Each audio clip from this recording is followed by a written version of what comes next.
A Rindi Lastra di Giuseppe Punzo recita Gennaro Sansone.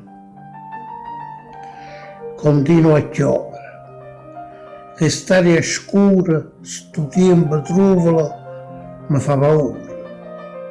Ma mi divertono siettencamente e scene comiche che soffre la gente.